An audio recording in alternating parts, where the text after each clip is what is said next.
this game? A lot of highs and lows in it. How would you sum it up in total? Shoot, they just got going early, and we got down in the hole. And when you're trying to play out of a hole for the rest of the game, obviously when teams are shooting a three, or when a team's shooting a three like they were tonight, it's kind of it makes it a lot difficult, and then you got to be perfect down the stretch. But they came in off a back-to-back, very desperate, and we didn't match their energy. So kind of happens like that. This is what it feels like to lose. We don't want too many more feelings like this. So, just learn from it, move forward. But, great learning experience. With your mentality, do you look at it a loss and say it's a loss, that's what it is? Or do you take something from the fight that you guys had to get back in it, when they were hitting a lot of shots early? What do you pull from a loss? It just depends on how you lose. First off, we got to humble ourselves for our opponent, respectfully. And, they took advantage of a lot of our mistakes. When a team shoots 21 for 40 from the 3-point line, that's the game right there. We felt like we had chances to climb back in it, but they just were resilient, and you got to give them credit. And on nights like this, you just move forward, give the other team credit respectfully. They shot the ball very well. They shot 51% from the field and 52.5% from the 3-point line. You're not going to really win many ball games like that. So, Brian Lewis, New York Post. Hey, you respectfully credited them. Is also fair to say, though, you guys got a lot of the looks that you would have wanted. You guys just couldn't get some of those shots to go down that you normally would. Yeah, yes and no. I felt like we got a lot of shots that were very makeable, with some of our great shooters on our team. But down the stretch, I feel like when it was a 3-possession game, I think with 2 minutes and 30 seconds left, I just felt like we didn't have to press as much from the 3-point line. We could have taken some easy twos. But obviously hindsight is 20/20 when you're looking at it. I'm expecting Joe to knock down those threes. I'm expecting James to knock down those threes. I'm expecting JG in the corner to knock down that three, Landry in the same right corner to knock down that three, to at least give us some breathing room, but it didn't happen. But we give credit to them, but as well as seeing where we can continue to get better and just be in the right spots. We got good shots. Greg Logan, Newsday. Kyrie, it's just one game in an amazingly hot stretch that you've been on. So are you able to walk away from it, or do you look at is there a little fatigue factor because you guys have been shorthanded much of this time, and how forward are you looking to finally getting KD and Blake Griffin shortly, maybe? Well, I'm super excited. It's just high level, talent out there. So when you can just prepare for the game and just go over the X's and O's, and you can look to your left and right and know the guys next to you have your back, and they're able to play at a high level offensively and defensively and make an impact. You got to look forward to that. I look forward to it for sure. And as a competitor of wanting to be on the main stage, we want all our guys healthy. Hopefully we can hit a stride at the right time and make a run. But this is great practice ground right now to just get as healthy as we can before we step into, the playoffs soon, very soon. Blake Andrews, ESPN.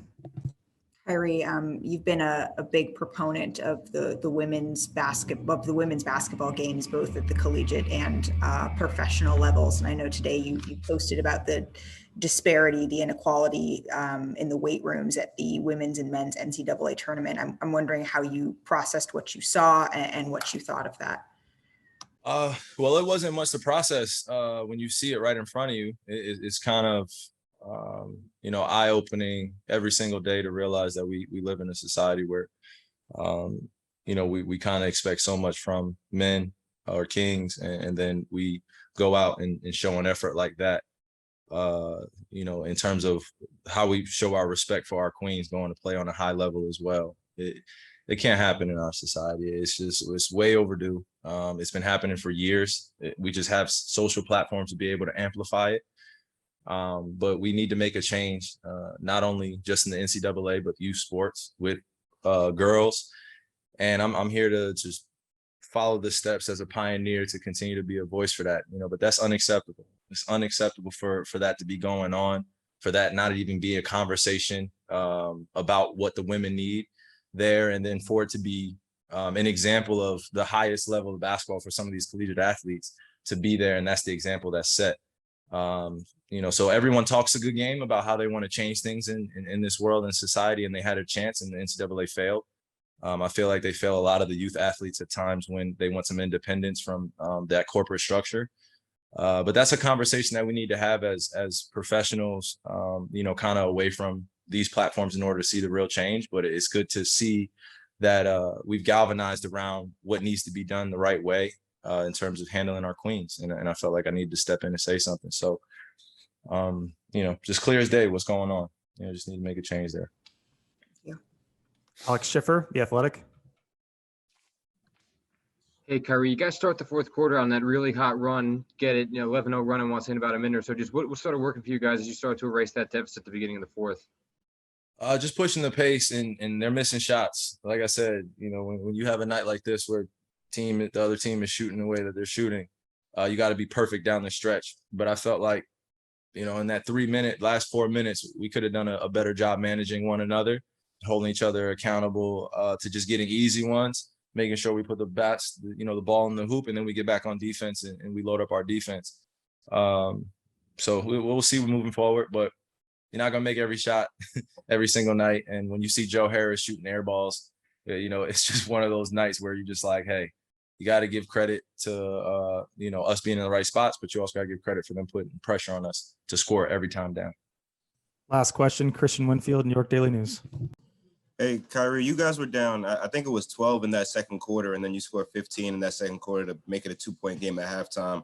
Was there something that you guys got away from that allowed the Magic to extend it in that third quarter, or was that just also a byproduct of missing shots that you guys would normally make? Shoot.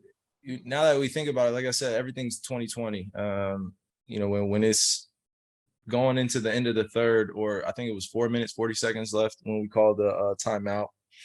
And I was out there with this, the other unit of guys, and we had a chance to make a run of some sort. And I think we ended that quarter down by 17. I feel like if we got it to win 8, we got it to within 8 or 6, we've been in a better position. And some things that were working were my pick and roll up the floor, getting going on Vucevic downhill, but just didn't matter. They were making shots. It didn't matter. I was coming in shooting a layup. They were coming in getting some free throws, or a 3-pointer was going on net, or some type of play was happening where we're just looking like, man, you just got to give them a slap on the butt. Just say, hey, good game tonight. So, Thanks for your time, Kyrie. Be safe. Thanks, Kyrie. Thanks, Kyrie. Thanks everyone for joining us. We will talk to you soon.